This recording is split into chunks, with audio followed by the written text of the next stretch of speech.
అందరికీ నమస్కారం. నేను శిరీష. ప్రస్తుతం మనతో పాటు ఉన్నారు ప్రముఖ ఆధ్యాత్మికవేత్త, జ్యోతిష్య పండితులు పవన్ కుమార్ శర్మ గారు. గురుగారితో మాట్లాడదాం. గురుగారు నమస్కారం అండి. శ్రీరామచంద్ర పరబ్రహ్మణే నమః. గురుగారు శ్రీరామ్ అన్నారు కాబట్టి first of all Hanuman Chalisa పారాయణం చేసేటప్పుడు ఎలాంటి నియమాలు పాటించాలంటారు? ముఖ్యంగా మనకి ఏదన్నా ఆరోగ్య సమస్యలు ఉన్నా, ఏదన్నా భయమైనా ఆ బజరంగ బలిని తలుచుకోవాలంటారు. సో ముఖ్యంగా చూసుకుంటే మరి హనుమాన్ చాలీసా నియమాలు పారాయణం చేయాలనుకునే వారు ఎలాంటి నియమాలు పాటించవచ్చు అంటారు? ఎన్ని రోజులు చదవచ్చు అంటారు? కొంతమంది 11 రోజులు అంటారు, 21 రోజు అంటారు, 41 రోజు అంటారు. సో మాకున్న సందేహాలన్నిటినీ నిర్వృత్తి చేయండి గురుగారు. ఆంజనేయం మహావీరం బ్రహ్మ విష్ణు శివాత్మకం తరుణార్క ప్రభం శాంతం రామదూతం నమామ్యహం. శ్రీరామదూతం శిరసా నమామి. హనుమాన్ చాలీసా అందరికీ నిత్యపారాయణ గ్రంథం. ఎందుకంటే హనుమాన్ చాలీసా తెలియని వారు ఎవరు ఉండరు. సుమారుగా అందరికీ ఆంజనేయ స్వామి హనుమాన్ చాలీసా అనేటటువంటిది మనకి అందరికీ, తెలుగు ప్రజలందరికీ కూడా ఒక నిత్యపారాయణ గ్రంథం అని చెప్పవచ్చు. అయితే అసలు ఆ పేరు మనం గమనిస్తే మనకి మహారాష్ట్ర సంప్రదాయంలో వచ్చినటువంటి స్తోత్రం హనుమాన్ చాలీసా అంటారు. మనకి హిందీలో చాలీస్ అంటే 40 అని అర్థం. అందుకని దానికి హనుమాన్ చాలీసా అంటే 40 శ్లోకాలతో కూడినటువంటిది అని చెప్పడం కోసం దానికి మనం చాలీసా అని అంటున్నాం. ఈ 40 శ్లోకాలని కూడా ఎవరి అవకాశాన్ని బట్టి వాళ్ళు పారాయణ చేయండి అని మనకి అందులో తులసీదాస్ గారు చాలా చక్కగా రాశారు.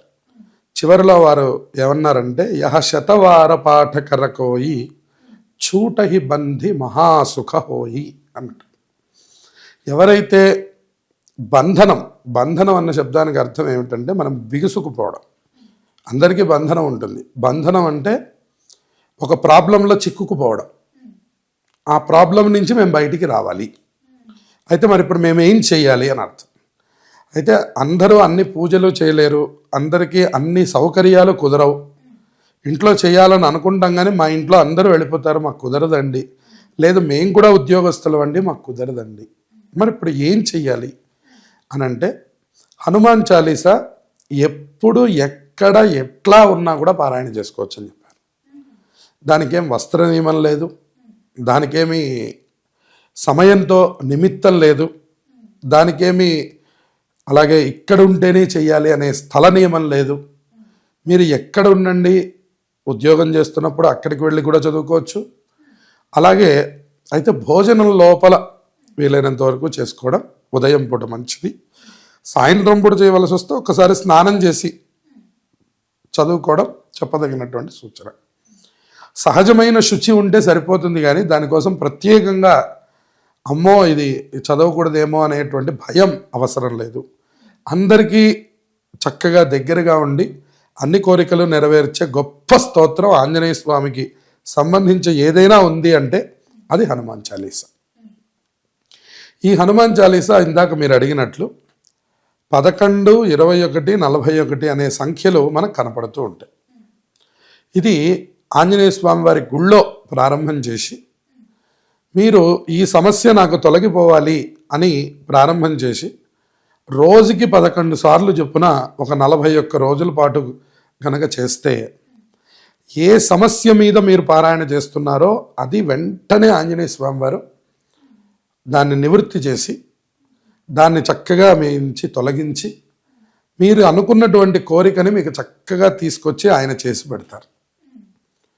అందుకనే త్వమస్మిన్ కార్యనిర్యోగే ప్రమాణం హరిసత్తమ హనుమన్ యత్నమాస్థాయ దుఃఖక్షయకరో భవ అని సుందరకాండలో సీతమ్మ హనుమంతుడిని ప్రార్థన చేస్తుంది.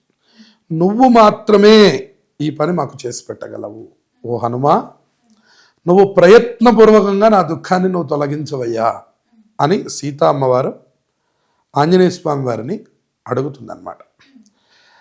కాబట్టి నువ్వు యత్నపరో భవేత్ అంటారు. అక్కడి నుంచి బయలుదేరి నువ్వు ప్రయత్నపూర్వకంగా ఆంజనేయ స్వామి వారు అడుగుతారు, నేనే రావణాసురుని సంహరించి నిన్ను తీసుకొని వెళ్ళిపోతానమ్మా అంటారు. అలా వెళ్ళకూడదు. నా భర్త రామచంద్రమూర్తి వచ్చి ఈ రావణాసురుణ్ణి వధించి, ఎందుకంటే అతను నన్ను అంతగా ఇబ్బందికి గురి చేశాడు కాబట్టి ఈ రావణాసురుణ్ణి వధించి నా భర్త నన్ను తీసుకొని వెళ్ళాలి, కానీ కేవలం ఇలా మనం పారిపోయినట్లుగా మనం బయలుదేరి వెళ్ళిపోకూడదు. ఎందుకంటే నేను ఇన్ని రోజులు ఉండి ఇంత కష్టాన్ని అనుభవించాను నేను, కాబట్టి తత్ఫలితాన్ని కూడా అతను పొందాలి తప్ప మనం లేచి వెళ్ళిపోతేనో, లేదంటే అతను కూడా మాయా సంబంధమైనటువంటి అన్ని విద్యలు తెలిసినవాడు కాబట్టి మళ్ళీ వచ్చి మళ్ళీ తీసుకెళ్తాడు.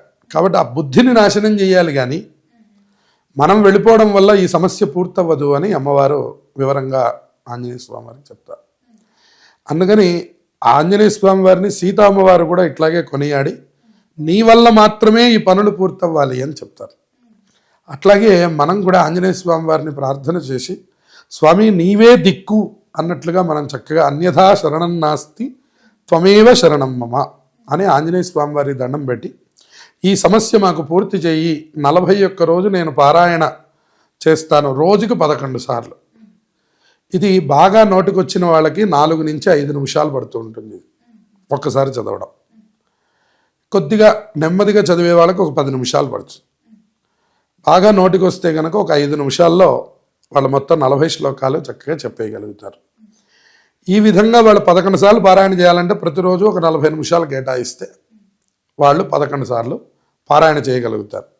ఈ రకంగా ఉదయం కుదిరితే ఉదయం, సాయంత్రం కుదిరితే సాయంత్రం చొప్పున 40 రోజుల పాటు ప్రతిరోజు పారాయణ చేసి రోజు ఒక తమలపాకు మీద సింధూరం నూనెలో తడిపి పెట్టుకొని ఒక గిన్నెలో రోజు ఒక తమలపాకు తీసుకోవడం, దాని మీద శ్రీరామ అని రాయడం, ఆ తమలపాకు పట్టుకొని 11 సార్లు చదివి ఆంజనేయ స్వామి వారి ముందర పెట్టి బయలుదేరి వెళ్ళిపోతూ ఉండడం.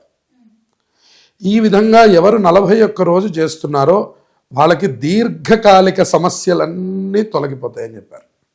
అయితే దీర్ఘకాలిక సమస్యలు ఏమిటండి అంటారు. ఉదాహరణకు కోర్టు సమస్య ఉంది, అది దీర్ఘకాలం పడుతుంది, అది 2 రోజుల్లోనో 3 రోజుల్లోనో తేలే విషయం కాదు అది. అట్లాగే ఒక ఇల్లు కట్టుకోవాలి అని పాపం చాలా కాలం నుంచి ప్రయత్నం చేస్తూ ఉంటారు, ఆ పని చాలా వరకు దగ్గరికి వస్తూ ఉంటుంది, పూర్తి కాదు. మన చేతుల్లో డబ్బులు ఉన్నాయి, మనకు అవకాశం రాదు. అలా మీరు ఏది సంకల్పం చేయండి, కోర్టు విషయాలు కానివ్వండి, ఇల్లు విషయాలు కానివ్వండి, ఇంట్లో ఉన్న సమస్యల విషయాలు కానివ్వండి, పిల్లల అభివృద్ధి కానివ్వండి, ఆర్థిక, సంతాన, వివాహ, ఉద్యోగ, కుటుంబ, సంతాన సమస్త విషయాలకి మనకి మందు నివారణ ఏదైనా ఉంది అంటే మనందరికీ తులసీదాస్ గారు అందించిన ఈ హనుమాన్ చాలీసా మాత్రమే. ఇది అత్యద్భుతమైనటువంటి స్తోత్రం. ఇది ఒక సుందరకాండ పారాయణతో సమానమైనటువంటి స్తోత్రం. కాబట్టి ఇది చక్కగా రోజుకి ఎన్నిసార్లు అని మనం అనుకొని, లేదు ఆఖరిలో రోజుకు ఒక్కసారి చెప్పున 40 రోజులు చదువుకున్నా కూడా మంచి ఫలితాలు వస్తాయి. 11 సార్లు చెప్పున చదివితేనేమో అది 40 రోజులకి చక్కటి ఫలితాలు వస్తాయి. అది మనకి ఎంత అవుతుంది, రోజుకి 11 సార్లు చెప్పున 40 రోజుల్లో 41వ రోజు మనం కనుక పారాయణ చేస్తే 4 పదులు 40, ఇదొక 40 అన్నమాట, 444 పారాయణలు అవుతాయి. అది అత్యద్భుతమైన ఫలితాలను ఇస్తుంది. అట్లాగే లేదు ఇవాళ ఏదైనా ఒక కార్యక్రమం పూర్తయిపోవాలి అంటే ఒకటే రోజున ఒకటే ఆసనం మీద 108 పారాయణలు చేయమన్నాడు. మనకి చాలా తొందరగా ఫలితాలు కావాలి, ఈ పని ఇక్కడ దాకా వచ్చి ఆగింది, ఇక్కడి నుంచి నా చేతికి అందాలి, అది ఇప్పుడు చాలా రోజుల నుంచి ఇబ్బంది పడుతున్నాను కాబట్టి నేను దీనికోసం ప్రయత్నం చేస్తాను అనుకున్నవారు ఒకే ఆసనం మీద కూర్చొని ఉదయం 8 కాలకృత్యాలు అన్నీ పూర్తి చేసుకొని ఇంట్లో వాళ్ళని పంపించి మీరు 8 గంటల 9 గంటలకు మీరు మొదలు పెడితే సాయంత్రం వాళ్ళు వచ్చేసరికి మీకు 108 పారాయణ పూర్తయిపోతుంది. స్వామివారికి ఇన్ని గారెలు, పులిహోర, అప్పాలు చేసి నైవేద్యం పెట్టండి. ఇలా కనుక మీరు ప్రతి మంగళవారం కనుక చేస్తున్నా కూడా భూ సంబంధమైన వివాదాలు, కోర్టుకి సంబంధించిన వివాదాలు ఇవన్నీ కూడా తొలగిపోతాయి. ప్రతి మంగళవారం 108 సార్లు హనుమాన్ చాలీసా పారాయణ, ఒకటే ఆసనం మీద కూర్చోవాలి, ఒకటే రోజులో చేయాలి. అదొక అత్యద్భుతమైన చాలా గొప్ప ఫలితం అనేటువంటిది కనపడుతుంది. ఇక రెండవ పద్ధతి మనం అనుకున్నట్టు 11 సార్లు చెప్పున 41 రోజు పాటు చేయడం. ఈ మూడవ పద్ధతి రోజుకొక్కటి చెప్పున రోజు ఆంజనేయ స్వామి గుడికి వెళ్ళడం, 11 సార్లు ప్రదక్షిణం చేయడం, 11 సార్లలో ఈ హనుమాన్ చాలీసా పూర్తి చేయడం. తర్వాత బయలుదేరి వెళ్ళిపోతుండడం. మానకుండా 41 రోజు వెళ్ళడం. 41వ రోజు ఆంజనేయ స్వామి వారికి ఆకు పూజ, వడమాల పూజ కార్యక్రమం చేయించడం.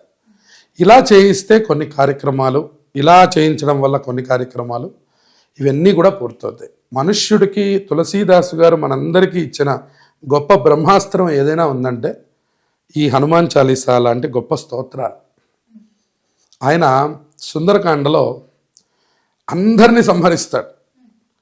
జంబుమాలి అనేటటువంటిది ఆయన రాగానే ఆయన్ని సంహరిస్తాడు. అక్షయ కుమారుడు రాగానే ఆయన సంహరిస్తాడు. ఇంద్రజిత్తు రావణాసురుడు యొక్క కుమారుడు కూడా వస్తాడు, అతన్ని కూడా సంహరించేవాడే. కాస్తలో ఏం చేస్తాడంటే అతను బ్రహ్మాస్త్రం తీసి ప్రయోగం చేస్తాడు.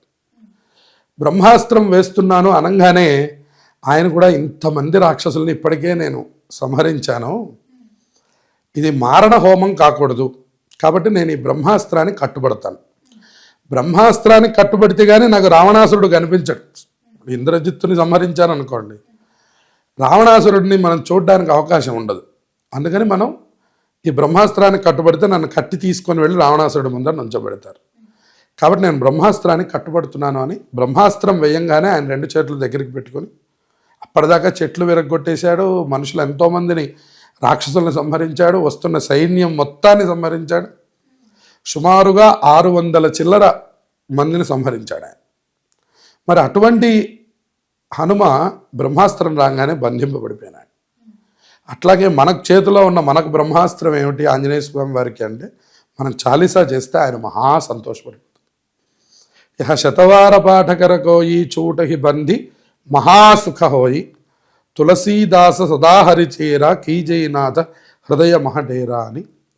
ఆ తులసీదాస్ గారు కాశీ క్షేత్రంలో ఒక మూలగా కూర్చొని తపస్సు చేసి అక్కడ రాసినటువంటి గొప్ప స్తోత్రం ఇప్పటికి కూడా మనం వెళ్ళి దర్శనం చేయవచ్చు కాశీ క్షేత్రంలో.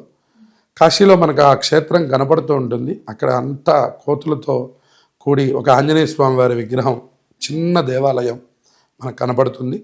తులసీదాస్ గారు అక్కడే ఆంజనేయ స్వామి వారిని ఉపాసన చేసి కాశీ క్షేత్రంలోనే ఇది రాశారు. అందుకనే ఈ భాష అంతా కూడా అటువైపుదే, మనది ఉత్తరాది భాష ఇది. అందుకనే మనం చాలీసా అంటే 40 శ్లోకాలతో కూడినది. అలాగే ఈ భాష అంతా కూడా అదే. జయ హనుమాన జ్ఞానగుణ సాగర జయ కపీశతి లోక ఉజాగర రామదూత అతులిత బలధామ అంజని పుత్ర పవన సుతనామ. అత్యద్భుతమైన శ్లోకం. ఇందులో ఎన్నో ఎన్నో మంచి మంచి అర్థాలు ఉన్నాయి. అష్టసిద్ధి నవనిధికే దాత అసవరదీన జానకీ మాత అంటాడు. అష్టసిద్ధులను ఆంజనేయ స్వామి వారి యొక్క వశంలో ఉంటాయి. నవనిధులు కూడా ఆంజనేయ స్వామి వారి దగ్గర ఉంటాయి. అందుకని ఆంజనేయ స్వామి వారిని గనక మనం నమ్ముకొని గనక ప్రదక్షిణం చేస్తే ఆయన ఇవ్వలేనిదంటూ ఏదీ లేదు, ఆయన అన్నీ ఇస్తాడు అని చెప్పారు. అష్టసిద్ధుల్ని ఇస్తాడు, నవనిధుల్ని ఇస్తాడు. అష్టసిద్ధులు అంటే ఏంటి? మనం ఏ పనైనా చేయగలిగే సామర్థ్యం అష్టసిద్ధులు అంటే అర్థం. నవనిధులంటే మనం జీవితంలో వెనక్కి తిరిగి చూసుకోలేనంత సంపాదనని నవనిధులు అంట. ఆ రెండే కదా భవిష్యత్తులో మనకు కావాల్సింది, అందరూ కోరుకునేది. కాబట్టి అసవరదీన జానకి మాత, ఆవిడ ఎప్పుడైతే దుఃఖంలో ఉందని తెలిసిందో ఈయన వెళ్ళి ఆవిడని దర్శనం చేశాడని. ఎక్కడ అవసరమో అక్కడ ఆయన కనపడుతూ ఉన్నాడు. అట్లాగే మనకు కూడా సుఖంలో ఉన్నప్పుడు మనం పెద్దగా ఏమీ పట్టించుకోం, కష్టం వచ్చినప్పుడు మాత్రమే భగవంతుడా అంటాం. అట్లాంటి కష్టం ఎప్పుడు వచ్చినా స్వామి మన కోసం పరిగెత్తుకుంటూ వస్తాడని చెప్పారు. అటువంటి దివ్యమైన స్తోత్రం మనకి ఏదైనా అందుబాటులో ఉంది అంటే అది మనకి చక్కటి హనుమాన్ చాలీసా. దీన్ని నిత్యం పారాయణ చేస్తూ ఉండండి. దానివల్ల ధైర్యం కలుగుతుంది. బుద్ధిర్బలం యశో ధైర్యం నిర్భయత్వం అరోగతాం అజాడ్యం వాక్పటుత్వంచ హనుమత్ స్మరణాత్ భవేత్.